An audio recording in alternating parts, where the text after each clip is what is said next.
Je sais pas si on se comprend vraiment. Tu es d'accord avec moi? Mais je sais pas si on Non, se mais est-ce que comprend. tu es d'accord avec le fait que nous, les chrétiens, là, vous nous taguez de mécréants? Est-ce que tu es d'accord avec Non, moi? pas Pour que nous. je Qu'est-ce que le progresse. passage dit? Pas nous. Faut laisser nous laisse nous. Moi, je ne comprends pas le passage. Si tu veux, je lis verset par verset, tu expliques. Je ne comprends pas.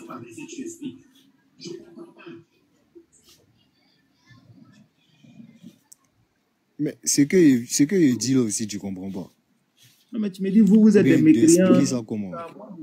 Moi, je ne sais pas. Je sais pas si. Non, je dis, vous nous taguez, je n'ai pas dit nous sommes des mécréants, j'ai dit vous nous taguez de mécréants. Nous, les musulmans. Parce que nous, on ne croit pas en Allah, ni en Mahomet. Vous, les musulmans. Ok, mais là, on n'est pas en train de parler de musulmans. On demande qu'est-ce que les deux passages là disent. Qu'est-ce que les passages là disent? C'est ça qu'on demande. Bon, là, ici, dans le thème mécréant, là, pour toi, là, on fait allusion à qui? À ceux qui ne croient pas à Allah ou bien de qui on parle, en fait? Moi, je ne sais pas où. Ah, tu ne sais pas, tu vois. Parce que ce que je suis en train de dire aussi, tu ne comprends pas. C'est toi qui maîtrises. C'est toi qui maîtrises. Ah, ici, on ne comprend pas. On doit venir lui demander. Moi, je viens te demander en tant qu'élève. On va lire ensemble. Voilà, allons-y. C'est écrit. Ça, c'est quel livre déjà? C'est le Coran. C'est le Coran. Ah, d'accord. Ah, je vois que tu as un Coran français. Ok. Ce sont des mécréants, ceux qui disent, en vérité, Allah, c'est le Messie, fils de Marie. Tu vois? Donc, ça veut tout dire. C'est ce qu'il vient de te dire. Il te dit que ceux qui sont les mécréants, là, c'est ceux qui disent que Dieu, c'est Jésus-Christ. Parce que ici, ils pensent que le Messie, fils de Marie, c'est Jésus-Christ. Donc, ça ne parle pas de tout le monde. Ça parle des chrétiens. Parce que c'est nous qui disons que Jésus-Christ, c'est pas tout le monde. Et vous-même, vous savez que c'est le fils de Marie. Donc, lorsqu'on attribue donc on est d'accord. Tu es d'accord maintenant avec moi que ça parle d'une catégorie de personnes. Non, attends. Mais tu es d'accord que ça parle d'une catégorie de personnes. C'est ce que j'étais dit.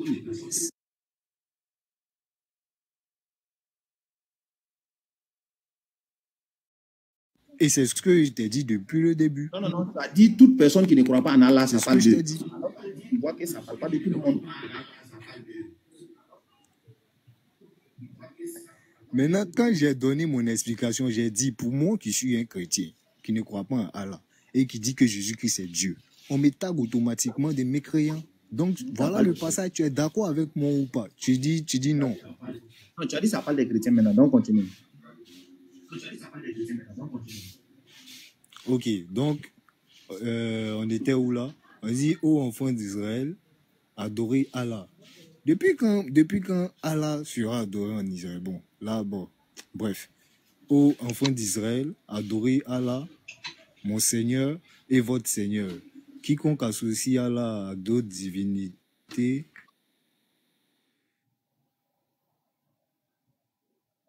Allah lui interdit le paradis. Sera le feu pour les injustes, pas des secoureurs.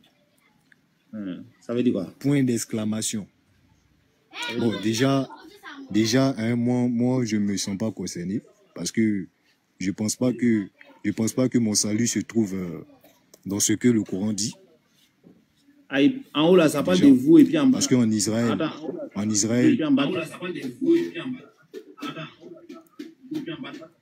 donc tu es d'accord maintenant que ça parle de nous. Non, mais toi, tu dis en haut que ça parle de vous. Moi, il ne me sent pas concerné. Comment? À quel moment tu as quitté dans le Non, en fait. La route, à quel moment il a fait quoi? À quel moment? Au fait, à quel moment j'ai fait quoi? Attends, quand il y a un écho comme ça, c'est pas vraiment intéressant, tu vois. Au fait, tu as lu en haut, tu dis ça parle de vous. Et puis en bas, tout d'un coup, tu n'es plus dedans. Je ne sais pas où. Bon, je descends pour remonter. À cause de l'écho, je descends pour remonter, ok? D'accord. Ok. Parce que moi, je ne sais pas. En haut, tu as dit très bien, tu étais là et tout. Et puis, un coup comme ça, tu as disparu. C'est pas possible. Moi, je veux savoir où tu es rentré. Parce que c'est pas normal. Peut-être tu es resté dans un verset quelque part là-bas. On doit te faire sortir. Sabrina. Oh là là. Non, les chrétiens, là, c'est mes éléments. Je les connais trop. Alors, tout à l'heure, j'avais entendu un frère, je ne sais pas si j'avais bien entendu, c'était sur le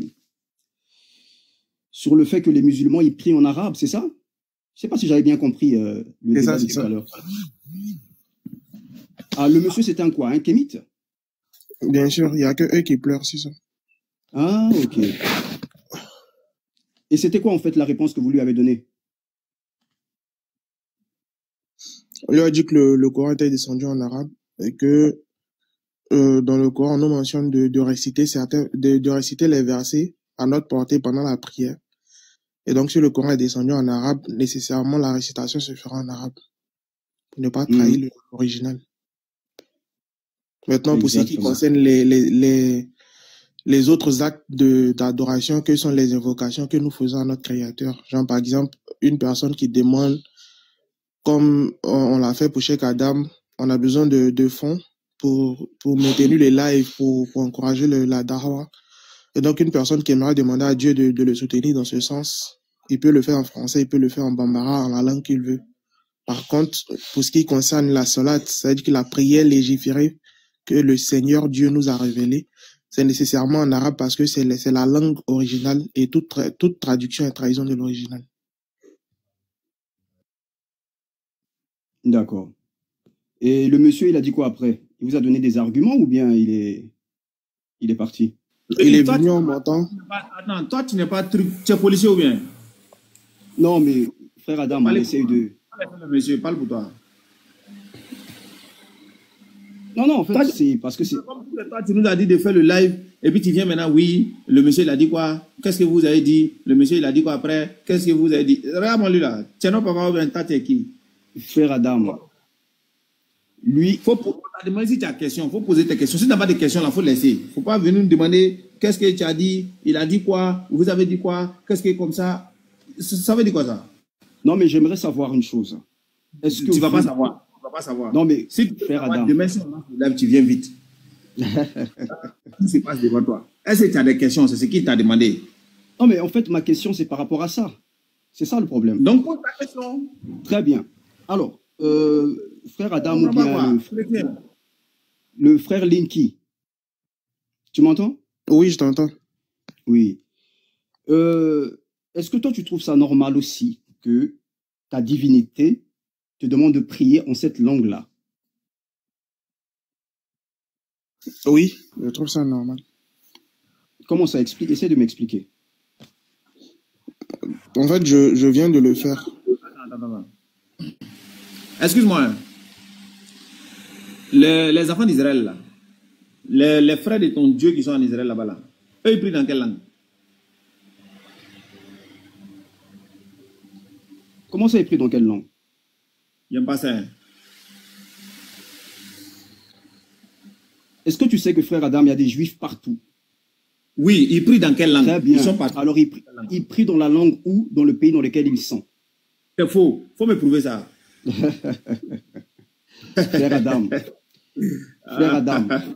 Prouve-moi ça. Même ils sont en France, là, ils prient à des... C'est pas de quoi même. Faut pas faire ça. Attends, est-ce que tu crois que tous les juifs comprennent... Attends. Un juif français. Est-ce qu'il y a la Torah en français ou pas?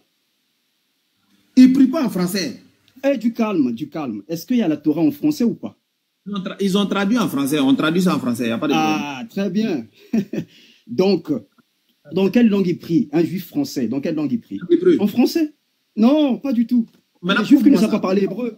Pour moi qui prie en français, pour moi ça. Mais il y a des juifs, mon frère, il y a des juifs qui ne savent pas parler l'hébreu. Pour moi ça. Non, mais tu sais très bien qu'il y a des juifs qui ne savent pas parler hébreu. C'est faux. Oh, moi, je ne sais pas parler arabe. Moi, je ne sais pas parler arabe. On n'a pas demandé qui parle en arabe, qui parle en hébreu, on a dit. Minute. Est-ce que tu as la preuve? Si tu as la preuve, il faut nous apporter. Si tu n'as pas la preuve, laisse-on avancer, pardon. La preuve, elle est très simple. Je t'ai posé la question. Est-ce que est-ce que la Torah a été traduite ou pas? La Torah Est-ce est que tu l'as traduite. prouvé? Mais comment ça, j'ai la preuve? Tu le sais très bien. Comment je le sais? Attends, les juifs avec qui tu discutes là, quand ils prennent la Torah que tu dis, ils lisent en français là, il n'y a pas un hébreu à côté? Il y a la Il y en a Torah pas. spécialement en français. Est-ce que les juifs là, ils ont ça? Spécialement en français. Tu as déjà vu ça? Mais bien sûr, toi aussi, frère Adam. Pourquoi elle est traduite alors? Où? C'est l'islam qui ne veut pas qu'on traduise ces textes. Pourquoi la Torah est traduite dans plusieurs langues? S'il te plaît, regarde. Moi, je n'aime pas qu'on parle pour ne rien dire. J'aime pas ça. Est-ce que tu comprends? Il ne faut pas parler pour donner l'impression que tu dis des bonnes choses. Tu comprends, non? Je n'aime pas ça. Je dis, les juifs là, leur Torah là, c'est écrit en hébreu ici et puis en français à côté. Tu me racontes quoi même? Tu me racontes quoi? Le Coran là, c'est pas écrit en français. Je te réponds. Déjà, est-ce que les juifs en France là, écrit en français? Bien sûr que si. Et tu sais que c'est vrai. Quelle est ta preuve? Mais comment ça, quelle est ma preuve, Cheikh Adam? Tu prouves ça. Attends, du calme. Je t'ai donné la preuve en français, c'est-à-dire, là, en fait, tu m'as bien dit une chose. Ça m'en faut laisser tomber. Ça veut dire, tellement vous n'êtes pas intelligent, tu me dis, parce qu'ils ont traduit la Torah en français, donc ils prennent en français. C'est quel argument ça là? Ça, c'est quel argument ça? Parce qu'ils ont traduit en français, ils prient en français. Mais c'est que nous, on a traduit le Coran en français. On a traduit le Coran en français. Je ne comprends pas. Vous avez quoi? Vous devenez... Bon, vraiment, c'est béni. Ça rend tout le monde stupide. Ça les rend tellement stupides. Ce n'est pas de leur faute. Mais Oustaz, on entend le prochain. Il y a des Anglais qui ne comprennent pas le français. Ils oublient ça, Oustaz.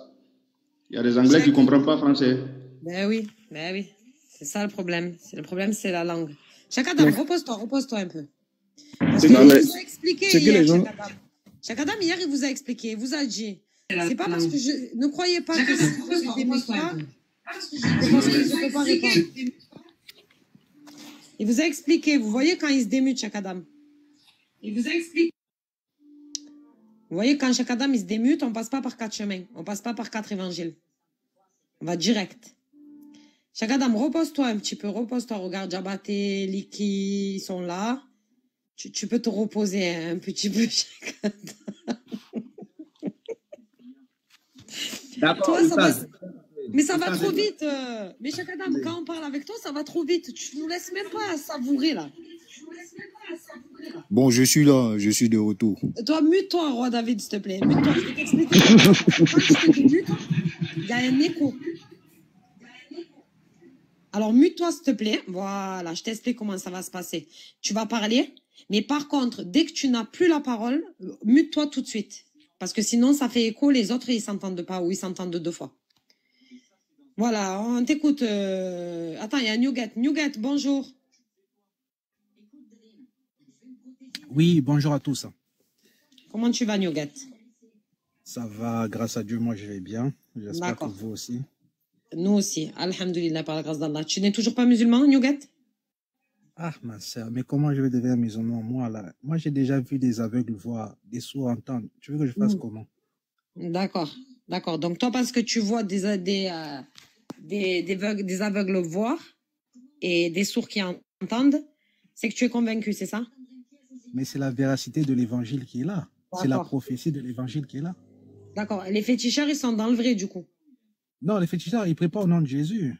Non, mais ils font les mêmes miracles, donc ils sont dans le vrai? Moi, je n'ai jamais vu. D'accord. Mais eux qui ont vu, là. Mais ceux qui ont vu, là. Ah, je ne sais pas s'ils ont vu, hein, mais en tout cas, un féticheur ouvrir les yeux des aveugles, vraiment, il n'y aurait plus d'aveugles en Afrique, je crois. D'accord. Là où ils ont ouvert les yeux des aveugles, là. Pardon? Là où tu les as vus ouvrir les yeux des aveugles, là. Oui, après, c'est beaucoup d'endroits. Hein. D'accord. Dis-moi. Il y a des hôpitaux où il y a des aveugles et des handicapés dans le secteur? Après, je ne saurais pas te dire, mais certainement. D'accord. Tu pourras leur demander d'aller faire un tour et tu filmes tout ça pour nous? Si tu veux me payer le billet pour le Kenya, moi, je veux bien. Hein.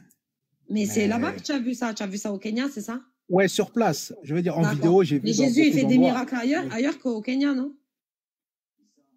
Oui, mais bien sûr. Aux États-Unis, en France. Là où tu es là. Ouais. Là où tu es là. Là où tu es là.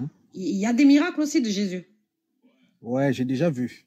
D'accord. Est-ce qu'il y a des morts qui ont ressuscité? Un mort ressuscité, ah, j'ai pas encore entendu là. J'ai pas non, mais encore est-ce vu. qu'il ressuscite les morts là, Jésus? Par vous là? Oui. Il y a des morts qui ressuscitent. Bien sûr. D'accord. J'ai déjà vu ça. Tu as déjà vu ça? J'ai déjà entendu, ouais. Au Kenya, ouais, j'ai vu ça. Il n'y a pas qu'au Kenya, mais en tout cas, j'ai entendu, ouais. D'accord. Et il y a des cimetières quand même au Kenya, c'est ça? Sabrina. Faut répondre, Nugget, faut répondre. Bon, c'est bon, passons à Nugget, passons. Allez-y les frères, hein? Vous pouvez échanger avec lui. Ok, donc, Nugget, salam. Salam, Nugget.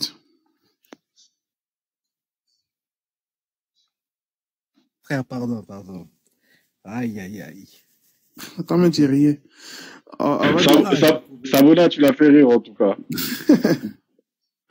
Avant de demander ta question, je veux revenir déjà à ce qui s'est passé précédemment. Les frères, déjà, c'était un mensonge. Les Juifs, ils prient toujours en hébreu. Et le gars, il a dit, la Torah est traduite en français. Admettons que la Torah soit traduite en français. Nous aussi, le Coran, il est traduit en français. Moi, je parle pas arabe. Mais on n'a pas demandé, est-ce que tous les Juifs parlent arabe, parlent hébreu? C'était pas ça la question. Il y a beaucoup de Juifs qui parlent pas hébreu, évidemment. Mais on a demandé, est-ce qu'ils prient en hébreu? C'est ça la question. Moi, je parle pas arabe, mais je prie en arabe. C'est pas pareil.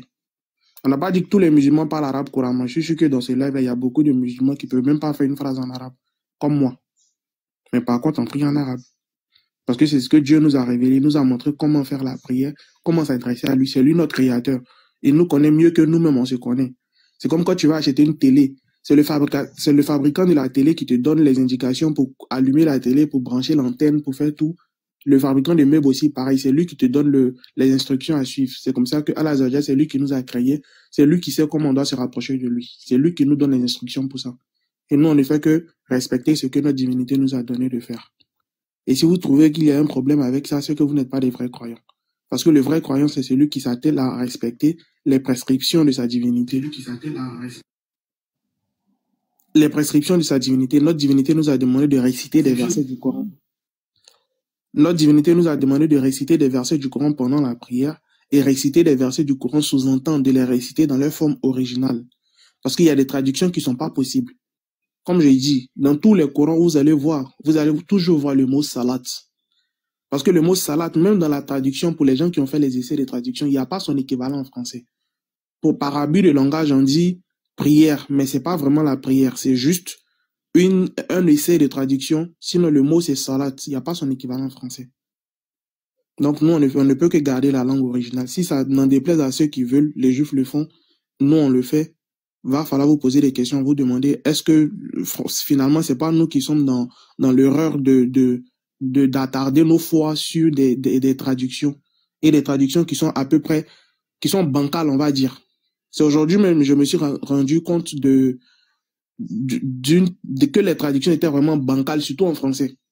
Parce que on va tourner jusqu'à arriver dans 1 Jean 5:20, et puis on va partir lire 1 Jean 5:20 en anglais, pour que tout le monde voit à quoi ça ressemble. Vous allez voir qu'il y a une grosse différence entre la traduction en anglais et la traduction en français. Sur ce, Nugget, est-ce que tu as une question pour nous? Oui, alors justement, ouais, j'ai quelques questions. Donc, ma première question serait laquelle, par exemple? Vous savez que, bon, c'est qui, selon vous, le plus grand prophète? C'est-à-dire que dans l'humanité tout entière. Moi, j'ai déjà entendu la réponse quelque part, mais qu'est-ce que vous dites vraiment? Parce que vous avez l'air de lire. Donc, j'aimerais savoir un peu, c'est qui le plus grand prophète selon vous?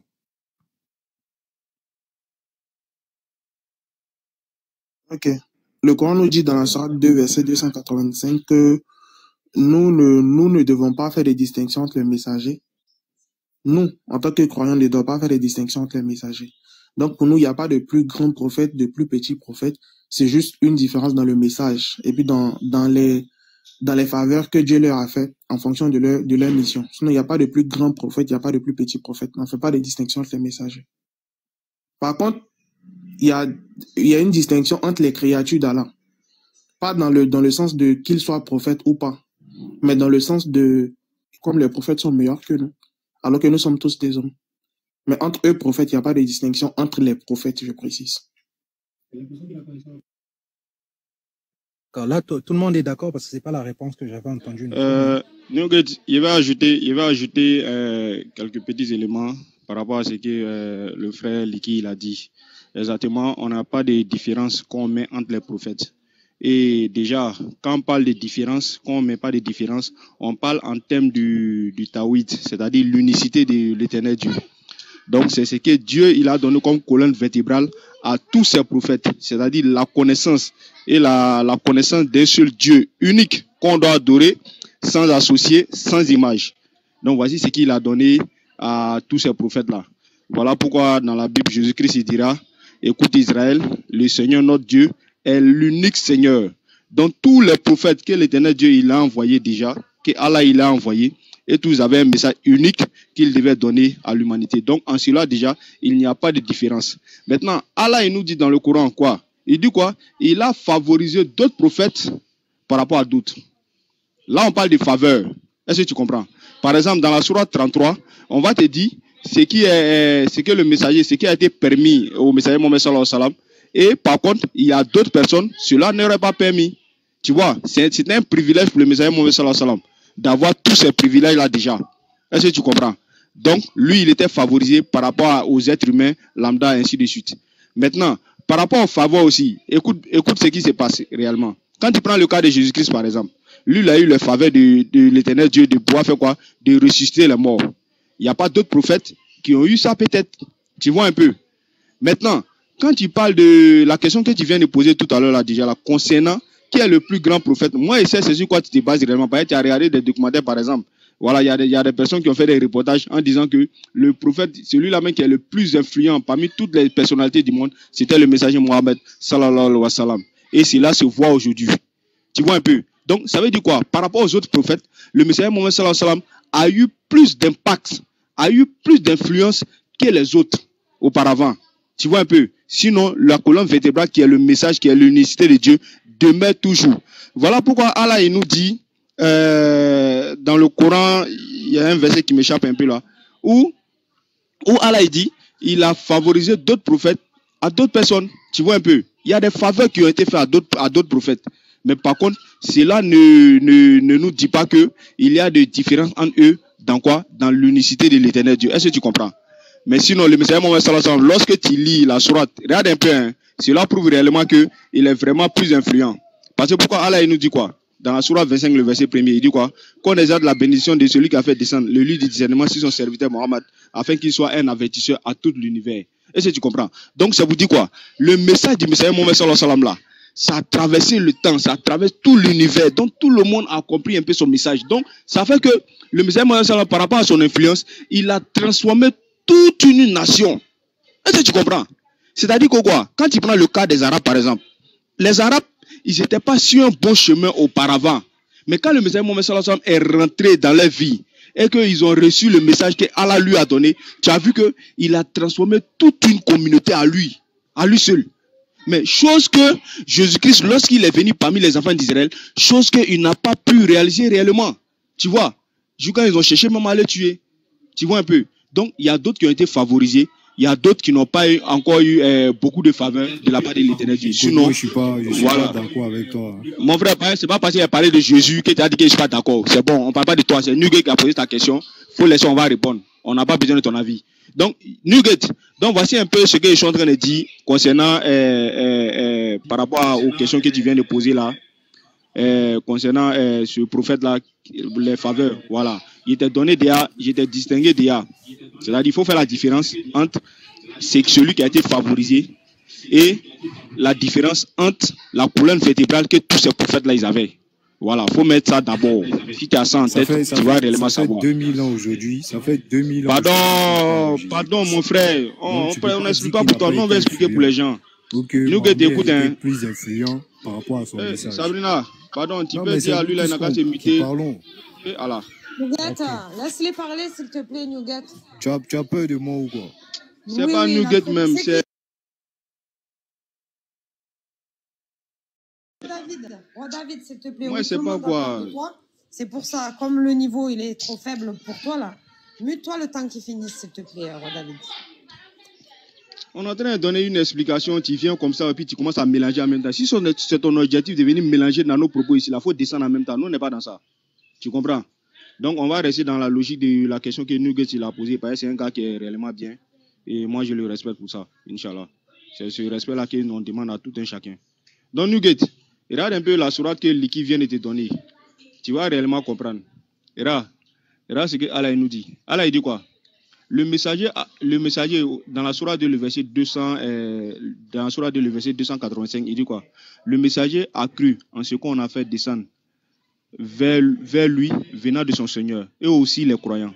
Tous ont cru en Allah, en ses anges, en ses livres et en ses messagers, en disant, nous ne faisons aucune distinction entre ces messagers. Et ils ont dit, nous avons entendu, nous avons obéi. Seigneur, nous implorons ton pardon, car c'est à toi que sera le retour. Est-ce que tu comprends? Donc, il y a une colonne vertébrale qui est imposée ici, qui est quoi? Qui est l'unicité. Tu comprends un peu? Donc, dans ce sens-là, déjà, les messagers, il n'y a pas de différence entre eux. Mais par contre, il y a d'autres qui ont été favorisés au détriment de d'autres. J'espère qu'on s'est bien compris. Maintenant, si tu veux parler en termes d'influence, il y a même des... Quand tu vas sur Google, quand tu vas taper la personnalité la plus influente au monde, tu vas voir que c'est le nom du messager Mohammed sallallahu alayhi wa sallam qui va apparaître automatiquement sur Google, sur le moteur de recherche. C'est-à-dire que Google lui-même, il a déjà mémorisé ce nom-là déjà. Voilà, parce que c'est un fait, quoi. Voilà, donc on accepte. Donc c'est un peu ça. Ok, bon, merci beaucoup, je comprends. Bon, là, il y a deux réponses. Je pense que déjà, ça va un peu dans le même sens, hein. Donc, je crois que vous avez plus de raison que ce que j'avais entendu avant. Parce que moi, ce que j'ai entendu avant, on m'a dit quoi? On m'a dit, c'est Mohamed le plus grand prophète. Donc, c'est pour ça que j'ai posé la question, pour savoir qu'est-ce que les Écritures disent. Donc, après, j'ai entendu, il y a l'histoire de la créature. Bah, je suppose que pour la créature la plus aimée, là, finalement, ben, je pense que selon le Coran, c'est Muhammad. C'est ça, non? Oui, oui, c'est la meilleure des créatures. Ok, bon, ça c'était ma première question. Après la deuxième... Mais Nougat, on l'aime Ouais. en tant que musulman, on l'aime, tu vois. Donc c'est normal qu'on puisse dire que c'est la meilleure des créatures parce qu'il a transformé quand même toute une nation, tu vois. Donc en cela, on tire chapeau pour lui, tu vois un peu, non? Donc il n'y a pas de mal à ça, quoi. Mais Abraham, n'oublie pas que selon le Coran, Abraham est l'ami intime de Dieu. Ah, donc il faut comprendre des choses. Attends, là c'est quoi? Enfin, pour l'histoire d'aimer, là, c'est pas Allah qui a dit ça de Mohamed, c'est plutôt les musulmans qui disent ça de lui, le plus aimé. C'est quoi en fait? Pour relever un peu la petite nuance qu'il y a là. Non, quand on dit on l'aime, en fait, bon, il sait pas, tu prends ça dans quel sens? Voilà pourquoi je t'ai donné deux aspects. De celui-là même qui a été favorisé et l'aspect de l'unicité de Dieu. Donc il faut mettre l'accent sur ces deux-là d'abord. Tu comprends un peu? Il dit au détriment de d'autres prophètes là, il y a d'autres qui ont été favorisés. Tu vois un peu? Seulement que nous en islam là, on n'arrive pas à faire ce distinguo là entre ces différents prophètes en disant que non, lui là, il est plus bas que l'autre, non, lui là, il est plus élevé que l'autre. Non, nous on n'arrive pas à faire ça en fait. Mais qu'est-ce qui fait en sorte que le messager Mohammed sallallahu alayhi wa sallam a plus d'impact? Parce que dans la sourate 33, le verset 40, on dit quoi? Il est le dernier messager, le sceau des messagers que Allah il a envoyé. Donc, est-ce que tu comprends? Donc, ça fait qu'il a encore plus d'impact par rapport aux autres prophètes qui l'ont précédé. Parce qu'il est le dernier là. C'est lui, il est là, c'est lui que toute l'humanité doit suivre. Parce que Allah, il a dit quoi dans la sourate 7, le verset 157 au verset 158, il dit quoi? Ceux qui vont suivre le messager Mohammed sallallahu alayhi wa sallam, il va les purifier, il va les rendre licites, ce qui était illicite, ainsi de suite. Et puis, en plus encore, à la suite du verset au verset 158, il va dire quoi? Ô homme, je suis pour vous tous le messager d'Allah. Tu vois un peu? Comme dans la sourate 25, le verset 1er, on exalte la bénédiction de celui qui a fait descendre le livre du discernement sur son serviteur Mohammed, afin qu'il soit un avertisseur à tout l'univers. Donc tu vois un peu, donc il y a un impact qui est imposé ici en fait. Parce qu'il est le dernier. C'est comme si les autres sont déjà passés, mais le dernier qui est là, forcément il y aura plus d'influence par rapport aux autres. Tu vois un peu. Voilà, sinon en termes du Taouïd, voilà, ça reste, en termes du Taouïd, de l'unicité de Dieu là, ça reste les mêmes parce qu'ils ont donné le même message. Voilà pourquoi Allah dit là dans le Coran, accrochez-vous au câble d'Allah. Quand on dit accrochez-vous au câble d'Allah, c'est quoi? C'est à ces messages, ces paroles, et puis en plus encore, la reconnaissance d'un seul Dieu unique. Tu vois un peu, qui est Allah subhanahu wa ta'ala lui-même. Donc les messagers, ils n'ont pas eu à faire des différences dans ce sens-là déjà. Il n'y a pas eu de divergence entre eux en la reconnaissance de l'unicité ou encore en la reconnaissance du vrai Dieu. Il n'y a pas eu de différence entre eux. Tu vois un peu. Écoute, Israël, le Seigneur notre Dieu est l'unique Seigneur. Jésus-Christ lui-même, il a dit. Donc il n'y a pas eu de différence entre les messagers. Tu vois un peu. Voilà. Ok, je vois. Donc du coup, ma dernière question, parce que bon, je ne vais pas trop, voilà. Et ma dernière question, c'est quoi? Parce que moi, j'ai entendu, bon, je pense que c'est vrai, mais j'ai entendu, selon ce que les musulmans disent, que Jésus-Christ, il est encore vivant là. Donc moi, je dis quoi? Je dis, mais si c'est un homme normal là, comment ça se fait que même dans le Coran, on dit qu'il est encore vivant? Est-ce que c'est normal ça? Enfin, qu'est-ce que vous dites de ça? Pourquoi il est encore vivant en fait? Qu'est-ce qui se passe? Bien sûr, il est vivant. Bon, Liki va prendre le relais tout à l'heure là, et puis moi, il y a levé la salade, Inch'Allah. Il a été laissé, Liki va peut-être développer ça, mais je vais ajouter un petit truc d'abord avant de partir. Oui, Jésus-Christ, il est encore vivant. Parce que Allah, il nous a dit dans le Coran, ne croyez pas que ceux qui sont morts dans le sentier d'Allah, qu'ils soient morts, mais ils sont plutôt au contraire vivants. Donc tu vois un peu. Donc ceux qui sont morts en martyr là, ils sont vivants auprès de l'Éternel Dieu. Maintenant, le cas de Jésus-Christ déjà, Allah, il nous a dit dans la sourate 4, le verset 157, ils ne l'ont ni tué, ni crucifié. Tu vois un peu. Donc, Jésus-Christ, selon le Coran déjà, il n'est pas mort. Ça, c'est un premier point d'abord. Il faut mettre ça dans ta tête. Allah a fait quoi? Allah l'a simplement élevé vers lui, comme ça a été le cas pour Enoch. Tu vois un peu, ça est dans ta Bible. Enoch a été élevé vers Dieu, étant même vivant. Tu vois un peu. Donc, il est vivant auprès de l'Éternel Dieu. Mais on ne dit pas qu'il ne revient. Regarde très bien. En islam, Jésus-Christ, il va revenir. Donc, quand il va revenir là, voilà pourquoi Allah il nous dit dans le Coran, toute âme goûtera à la mort.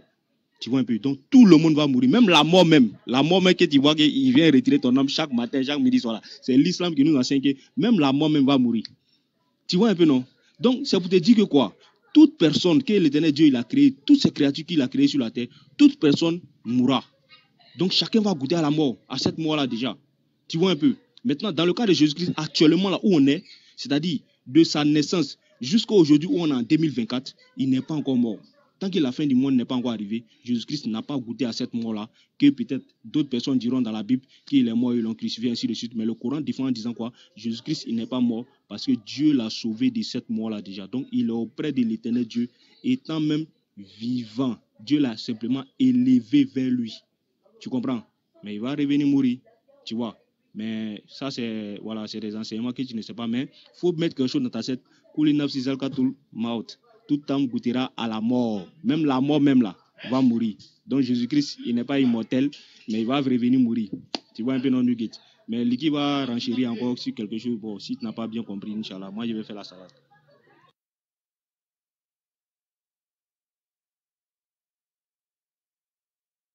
Ouais, Liki, on t'écoute, hein.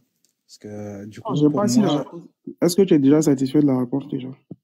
Ah non, il n'y a pas de problème. J'écoute sa réponse, mais je crois que, en fait, j'aimerais bien même une réponse selon les Écritures, c'est-à-dire que selon qu'est-ce qui est écrit dans le Coran, quoi. Enfin, pourquoi il est vivant. Enfin, je veux dire, c'est pas, pour moi, c'est pas normal, tu vois. Donc c'est pour ça que je me demande, c'est quoi cette histoire, c'est comment. Si tu as une écriture à ce sujet où on écrit pourquoi il est vivant, pourquoi. Parce que vous dites très bien que c'était un homme. Mais ici, c'est un homme. Comment un homme va vivre comme ça 2000 ans, il ne meurt pas? C'est bizarre, tu vois un peu? Donc, c'est un peu ça. Parce que souviens-toi que moi, je sais que Jésus-Christ, c'est Dieu. Hein? Quand je parle ici, je parle en tant que chrétien. Je suis chrétien.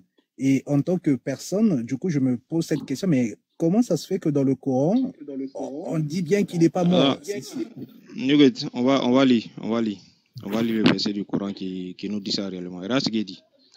Il dit, bon, je vais commencer au verset 156. Allah dit quoi? Sourate 4, le verset 156. Allah dit quoi? Et à cause de leur mécréance, ou encore de leurs paroles, et de leur nom calomnie qu'ils ont prononcé contre Marie, et à cause de leurs paroles, nous avons vraiment tué le Christ, Jésus, fils de Marie, le messager d'Allah. Or, ils ne l'ont ni tué, ni crucifié. Mais ce n'était qu'un faux semblant.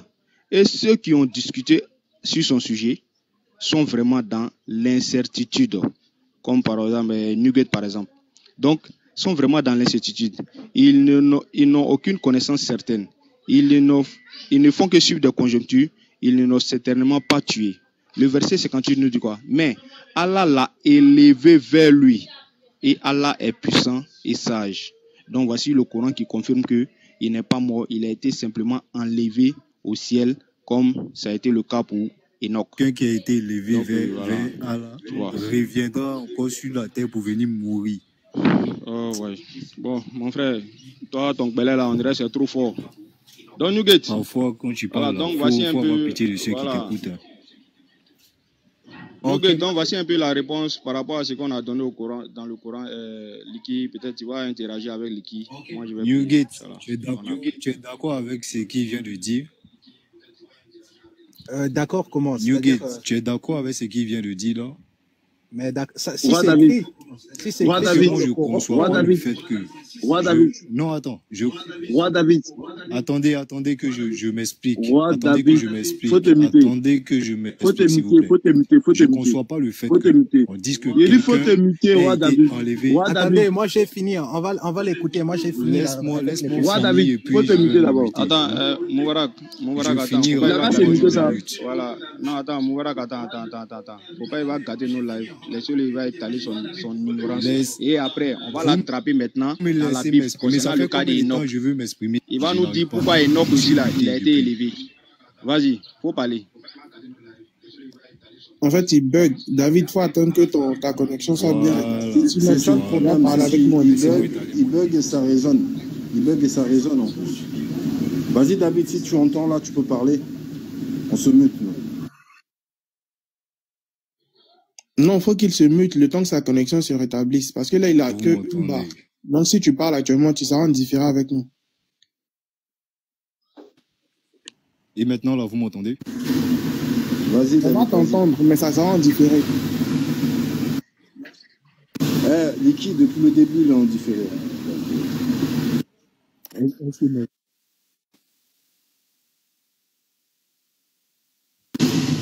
Roi David.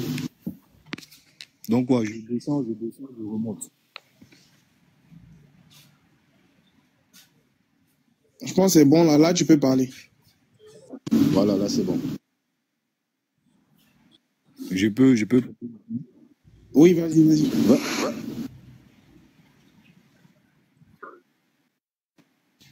D'accord. Ce que l'ami vient de dire là, en fait, je pense que quand on s'adresse à certaines personnes, il faut aussi regarder le niveau de chaque personne. Moi, je pense que, d'abord, je suis même pas d'accord avec tout ce qu'il vient de dire. Comment on peut dire que quelqu'un a vécu et il a été enlevé? Et après son enlèvement, vu qu'il dit qu'il a été enlevé, il est parti chez Allah, il dit encore que après son enlèvement, il viendra pour mourir à nouveau. Mais attends, moi, je comprends pas.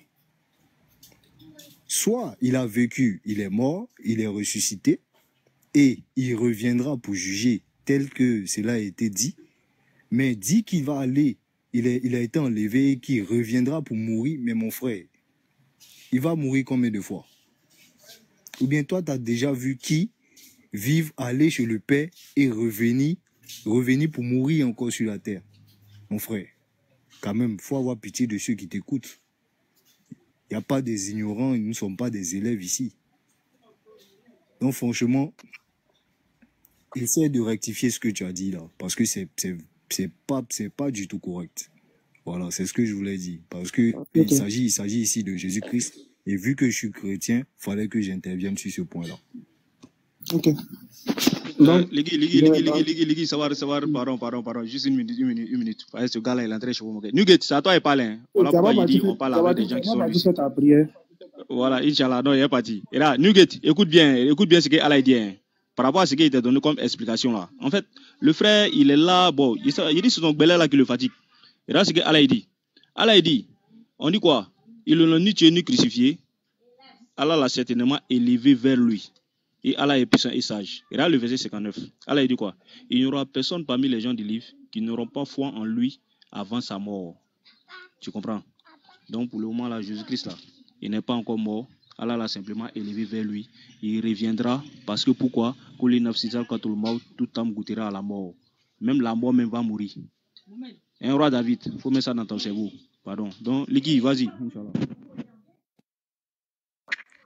Mais ça, je peux pas mettre dans mon cerveau, hein, ça, je suis désolé. Ça, Ok. peut-être vous pouvez vous embourrer avec ça, mais pas moi en tout cas. D'accord, David. Le problème, c'est que, Newgate, moi, je m'interroge sur un truc. Est-ce que pour toi et moi qui sommes des hommes lambda, en dépit de ce qu'on peut croire, si on met nos croyances de côté, est-ce que tu conçois qu'un aveugle de naissance puisse retrouver la vue par l'intervention d'un simple homme? Si on met nos croyances de côté, hein. Newgate. Si on met nos croyances de côté, intervention d'un simple homme, un homme Oui, comme moi. Oui, qui Jamais. redonne la vie à un aveugle de naissance. Un homme comme moi, jamais, parce que moi-même, je ne sais pas le faire. Ou bien, est-ce que tu peux croire, par exemple, quand on te dise qu'il y a un homme qui a soulevé un bâton vers les cieux et puis ça a divisé la mer en deux? Est-ce que tu peux croire en ça? Attends, là, tu parles de quoi? Là, s'il s'agit de la foi de l'histoire qui est passée il y a longtemps... Non, je demande, c'est pas ce que je demande. Je dis, si on en met nos foi de côté et on te dit qu'il y a un homme qui a levé un bâton vers les cieux et il a divisé la mer en deux pour que son peuple traverse cette mer-là. Et quand ces détracteurs ont voulu le traverser aussi, la mer les a recouverts. Est-ce que tu crois en ça? Si on met nos foi de côté.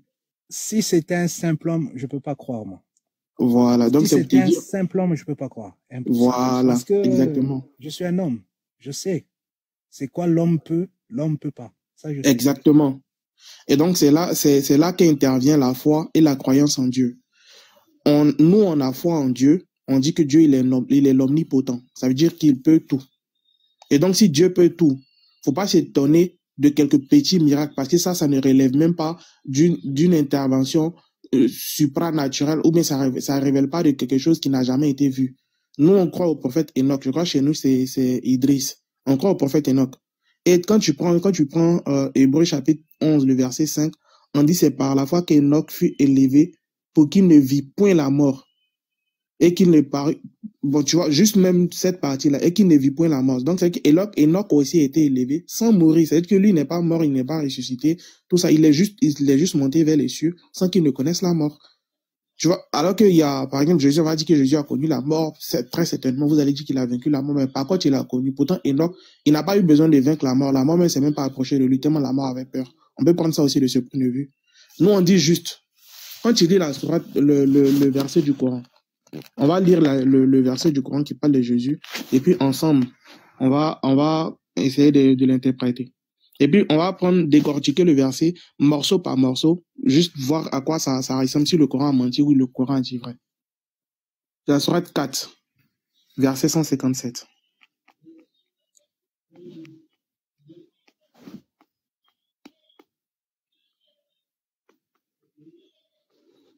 Parce que pour donner une réponse simple, avant de lire la sourate, pour donner une réponse simple à la question que tu as posée, Newgate, nous croyons que Jésus est un vrai prophète de Dieu. Nous croyons que Jésus est né d'une mère sans père. Nous croyons que c'est un miracle de Dieu. Nous croyons que c'est l'intervention divine et que Dieu peut tout. Dieu nous montre son pouvoir dans tous les aspects de notre vie. Nous croyons que les Juifs et les Romains ont voulu tuer Jésus. Nous croyons en ça.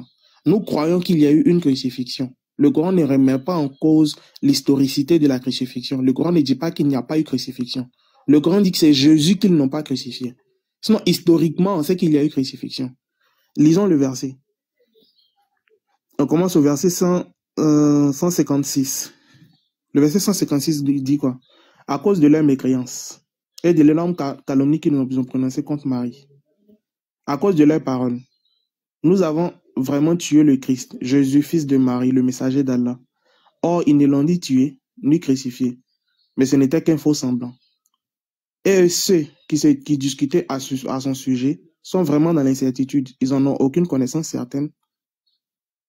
Ils ne font que suivre des conjectures. Et ils ne l'ont certainement pas tué, mais Allah l'a élevé vers lui.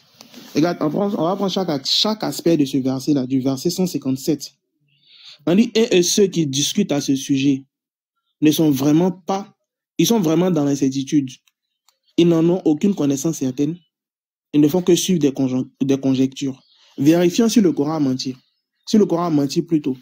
Le Coran dit que toi, Newgate et moi, et tous ceux qui ont parlé de la mort de Jésus, ils n'en ont aucune connaissance certaine. Newgate, est-ce que tu peux me dire le nom d'un seul évangéliste ou bien le nom d'un apôtre de Jésus qui est mentionné dans la Bible où c'est écrit clairement qu'il a assisté à la crucifixion de Jésus pour pouvoir attester que c'était vraiment Jésus qui a crucifié?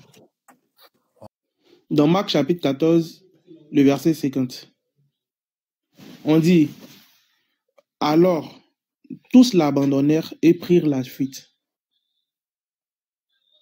Tous l'abandonnèrent et prirent la fuite. C'est qui? C'est qui l'a abandonné, qui a pris la fuite? Parce que nous disons, effectivement, il y a eu crucifixion. Parce que est-ce que tu te rends compte que déjà dans la Bible, Jésus avait le pouvoir de transfigurer.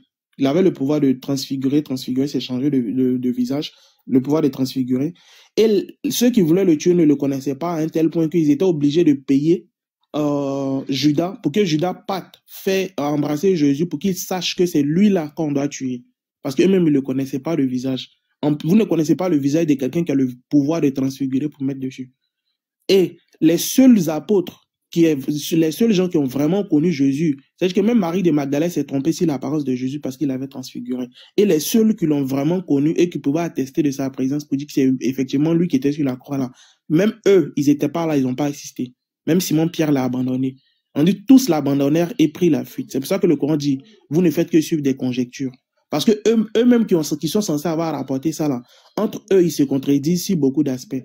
La seule chose qui peut faire que les gens vont se contredire si un fait historique, c'est que ces deux personnes-là n'aient pas assisté à ce fait. Ou bien il y a l'une des deux personnes qui n'a pas assisté. Forcément, il y a un qui ment. C'est comme Yousdé aujourd'hui. Aujourd'hui, Yousdé pourra attester qu'il l'a vu dans le live, il avait Yans, Moubarak, Sabrina Diabaté, Newgate et Liki avec Cheikh Adam. Il pourra l'attester. Et toi aussi, tu pourras attester de la même chose que lui parce qu'on a vécu le même fait historique. Mais quelqu'un qui n'a pas suivi le live, moi, je vais partir lui rapporter ce que j'ai dit ici. Je vais lui rapporter avec les détails que j'aurais négligés. Et lui aussi va rapporter ça avec les détails qu'il aura négligés. Et arriver un moment, si ça devient un fait historique parce que Newgate se serait converti, on va dire que Newgate s'est converti dans telles conditions, mais l'histoire va tellement se détériorer que, arrivé un moment, on ne fera que suivre des conjectures. Et c'est ce que le Coran dit. Il n'y avait aucun témoin oculaire dans les disciples de Jésus. Pour ceux qui sont censés avoir écrit les évangiles, si c'est vraiment eux qui ont écrit l'évangile, ils n'étaient pas témoins oculaires. Ils n'ont fait que suivre chez nous, encore, on dit les Nkunku. Les toi a dit, moi a dit. Le verset qui est là. Hein. Donc, c'est Jean 19 au verset 25. Donc, à partir du verset 25, je vais lire. Donc, donc l'évangile de Jean, chapitre 19, verset 25. Or, près de la croix de Jésus se tenaient sa mère et la sœur de sa mère, à savoir Marie, femme de Cléopâtre, et Marie de Magdala. Et Jésus, voyant sa mère et auprès d'elle le disciple qu'il aimait, il dit à sa mère, « Femme, voilà ton fils. » Puis il dit au disciple, « Voilà ta mère. » Donc là, le disciple qu'il aimait, là, nous, on le connaît en tant que Jean le Baptiste. Oui, ça, c'est Jean le Baptiste était mort depuis longtemps. Il avait déjà été décapité. Ça, c'est pas Jean le Baptiste. Non, pardon, excuse. Je voulais dire Jean. Jean, simplement l'apôtre. Mais donc, pourquoi l'apôtre Jean ne dit pas près de la croix de Jésus se tenait Marie, sa mère, et la sœur de Marie, sa femme, la femme de Cléopâtre, Marie de Magdalene. Non, il a dit qu'on se tenait près de la croix, sa mère et la sœur de sa mère, Marie, femme de Cléopâtre, ainsi que le disciple qui l'aimait. Pourquoi Jean ne dit pas tout simplement ainsi que moi? Parce que c'est Jean qui a écrit. C'est lui qui a choisi d'écrire comme il veut. C'est Jean qui a écrit l'évangile de Jean, non? Oui, ben du coup, il a écrit comme il a voulu. Donc, c'est ça, il dit justement, il parle de lui-même, d'après vous. Moi, j'ai déjà fait des récits comme ça. Donc, admettons que ce soit un récit à la troisième personne, admettons que ce soit ça. Maintenant, qu'est-ce qui nous prouve que c'est Jean, effectivement? Parce que c'est vous qui le dites, hein. C'est vous qui dites ça parle de Jean. Mais Jean n'a jamais Oui, revendiqué, il n'y a aucun verset, Jean revendique le fait que ce soit lui qui ait assisté à la scène. bon, déjà là, quand tu vas le dire là comme ça, le disciple qui l'aimait, dans la Bible en tout cas, quand tu lis, on le connaît comme Jean-Baptiste. Pourquoi? Parce qu'à un moment donné, on va le présenter. Ça Non, encore, c'était malheureusement, il faudra que Jean-Baptiste je était mort cherche. depuis longtemps. Non, pardon. Oh, pourquoi j'ai Jean-Baptiste dans la bouche là? Il y a quoi avec Jean-Baptiste? Pardonnez-moi.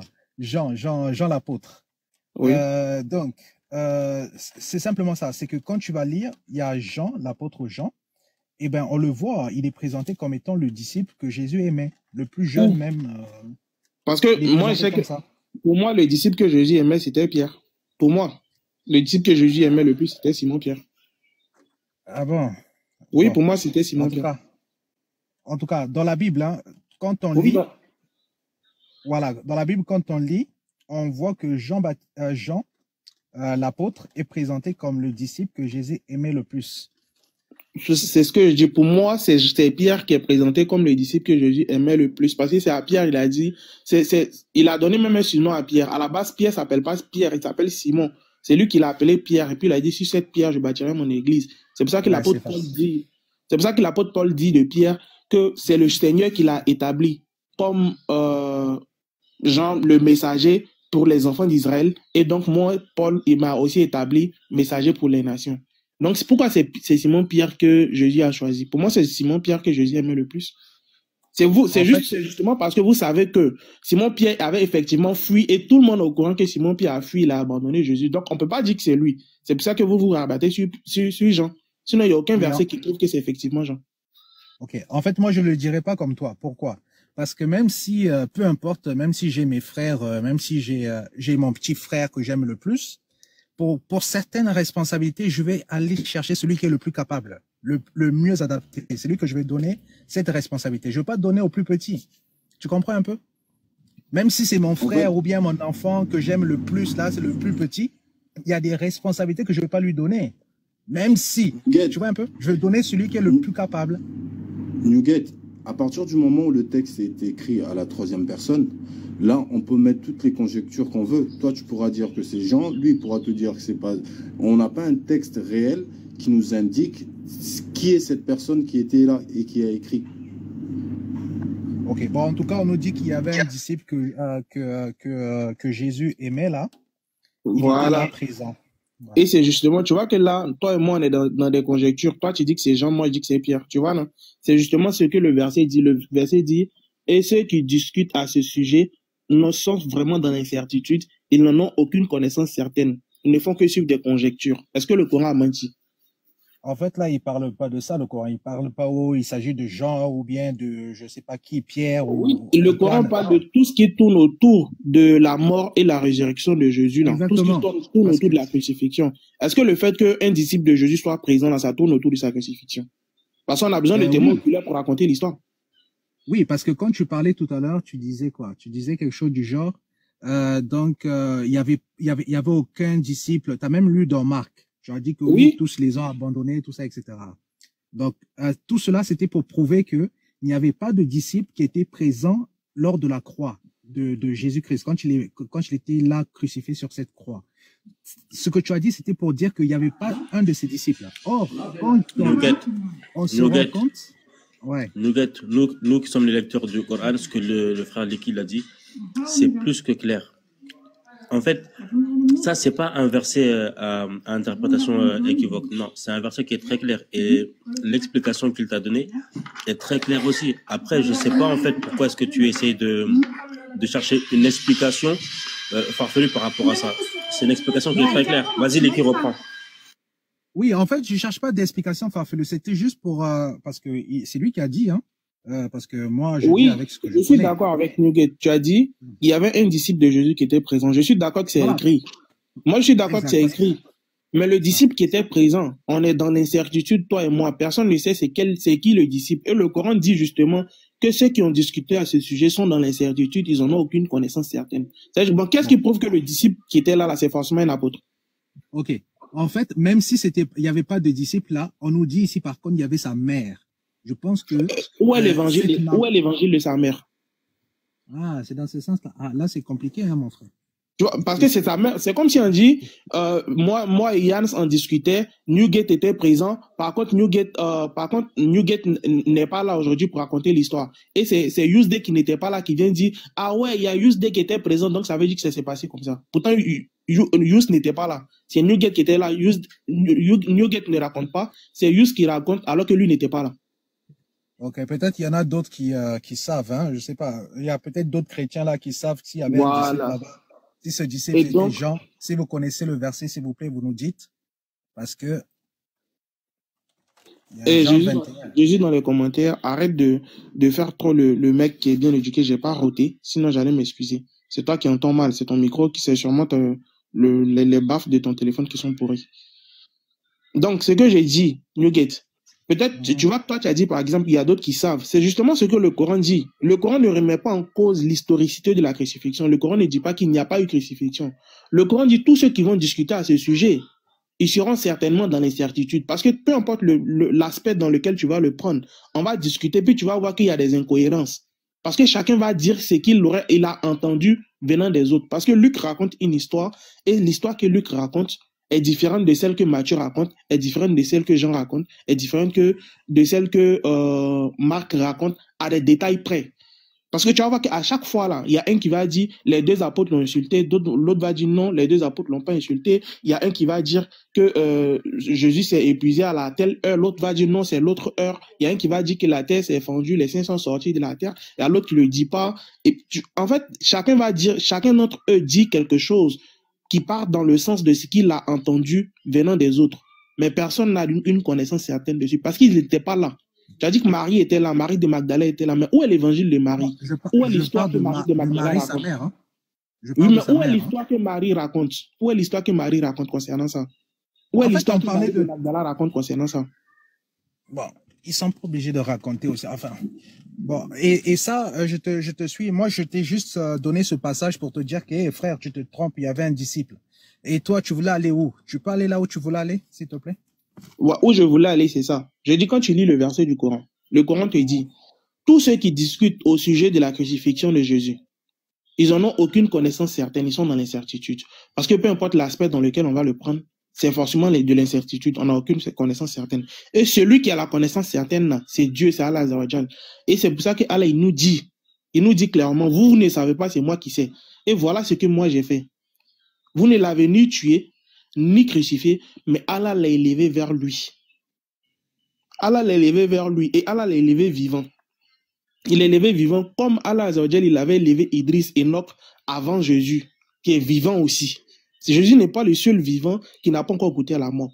Mais comme le gars t'a dit, chez nous, quand tu prends la sourate, je pense, bon, je n'ai pas la référence, mais on dit, toute âme goûtera à la mort. Chez nous, nous croyons que toute âme va goûter à la mort, y compris l'ange de la mort. L'ange de la mort aussi va goûter à la mort. Toute âme va goûter à la mort.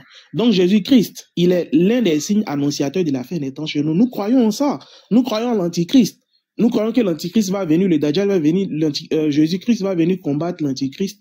Et puis, il va finir, il va briser la croix après toutes les prophéties qui ont été annoncées. Nous croyons qu'après ça, Jésus-Christ va mourir et il va passer au jugement comme tous les autres messagers d'Allah Azawajal. Comme tout le monde va goûter à la mort et puis tout le monde va venir se présenter au juge du tribunal de l'éternel Dieu.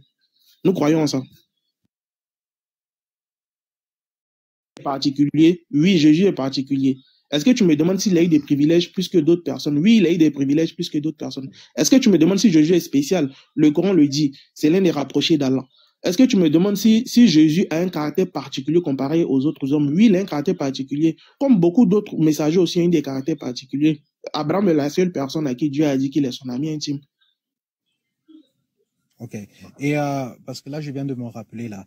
Et est-ce vrai que pour le Coran, c'est Jésus qui va venir juger le monde?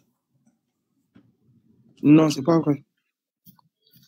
Ok, tu connais l'écriture où on parle de ça? C'est peut-être on peut lire là-bas pour savoir un peu plus. Il n'y a aucun verset du Coran qui parle de ça. Il n'y a rien qui insinue quelque chose de ce genre? Pas dans le Coran, il n'y a rien. Les autres frères musulmans, vous dites quoi? Il n'y a pas dans le Coran. Pas à ma connaissance non plus, Nugget. Ah, Cheikh Adam. Ok, une prochaine fois, je demanderai à Cheikh Adam. Non, il n'y a pas dans le Coran. Allô? Diabaté, il a demandé le Coran. Voilà, c'est ça même, il est en train d'essayer de tuer. En fait, Jésus-Christ, Allah, il a dit, c'est un signe pour l'heure. Voilà, je crois bien qu'il y a ce verset-là dans le Coran. Il va prendre la référence et on va lire. Voilà, maintenant, bon, par rapport à ce que tu dis, il va juger le monde là. Voilà pourquoi, réellement, en fait, quand vous connaissez pas déjà la divinité des musulmans là, ça devient un peu compliqué pour vous. Voilà, Jésus-Christ, il va revenir, il y a un hadith qui rapporte cela déjà. Et les signes de sa venue là est accompagné par croix. Par le fait qu'il va briser la croix, il va tuer le porc, ainsi de suite. Tu vois un peu.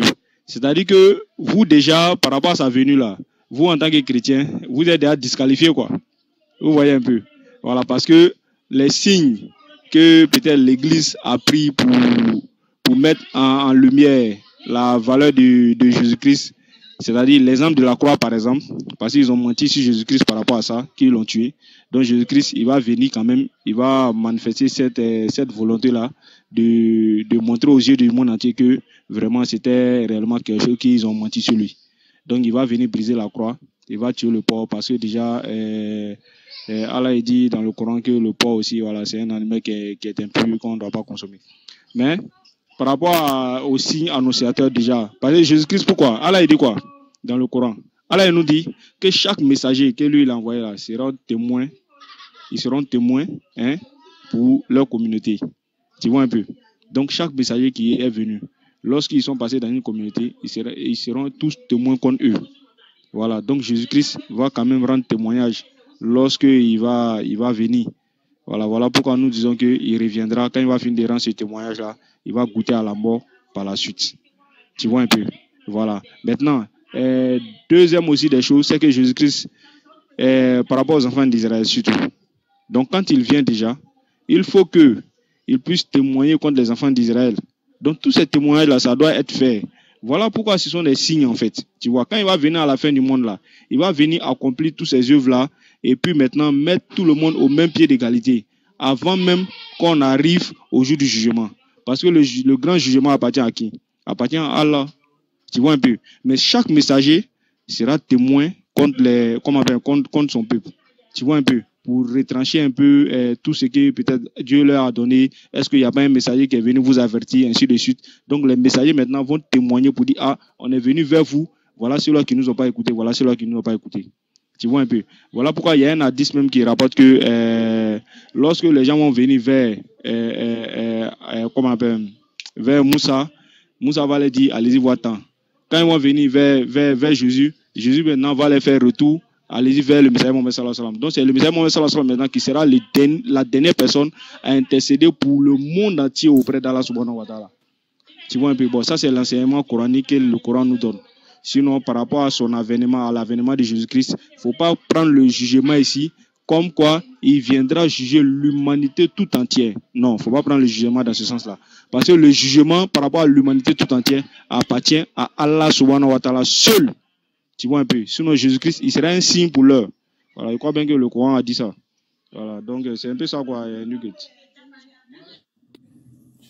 Ok, prochaine fois, je demanderai à Cheikh Adam. Donc, vraiment, là, pour aujourd'hui, là, c'est les seules questions que j'ai voulu exposer, quoi. Donc, voilà, merci en tout cas pour vos réponses, hein. Et votre patience en toutes choses. Et beaucoup de courage, vraiment, les frères. Et Nugget, pour terminer, le verset du Coran que le frère Liki t'a donné jusqu'à maintenant, tu vois, par rapport à ce que toi tu as lu de la Bible, tu ne peux pas prouver que c'est faux. Quand Allah il a dit que vous ferez maintes et maintes conjectures sur la mort de Jésus ou pas la mort de Jésus, qui était là ou pas et qui n'était pas là, quand tu es rentré dans ta Bible, le frère Liki t'a bien montré que on pouvait conjecturer dans tous les sens.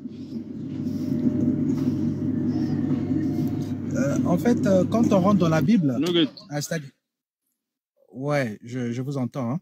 En fait, quand on vas-y. En fait, il voulait te donner un verset du Coran et puis bon, il a cherché ça quoi. Vas-y, mais finis d'abord avec le frère Samy et puis bon, il va te donner ça et puis on va se comprendre, Inch'Allah. Ouais, alors ce que je voulais dire, c'est quoi? En fait, quand on rentre dans la Bible, tu vois, moi, le verset que j'ai montré, pour moi, il est évident pour moi, ce verset. Mais pour le frère, il n'est pas évident. Et pour d'autres personnes aussi, c'est évident, mais pour d'autres, ça ne sera pas évident. Donc, c'est pour ça, moi, quand c'est comme ça, je peux rien faire parce que je sais que chacun a son point de vue, tu vois, non? Oui, Mais pour j'ai moi, compris ce que il est tu veux évident, dire. tu vois? Mais s'il est évident, tu aurais pu réussir à prouver la vérité de ce verset. Alors que le frère Enfin, Liki t'a démontré que avec la conjecture, tu ne peux aller qu'à dire oui, peut-être c'est lui, ou non, peut-être, on ne sait pas, tu vois. en fait, Donc, pour moi, ce c'est qui même fait pas que peut-être. le verset qu'il t'a envoyé du Coran, là, ça revient à ce qu'il a dit, en fait. En fait, c'était pour englober en général la discussion que vous avez eue. Je comprends. En fait, pour moi, c'est même pas un peut-être. Pour moi, c'est une certitude. Mais pour le frère, lui, c'est peut-être. Donc, Pour moi, je c'est vais même dire pas un quoi. peut-être. Pour moi,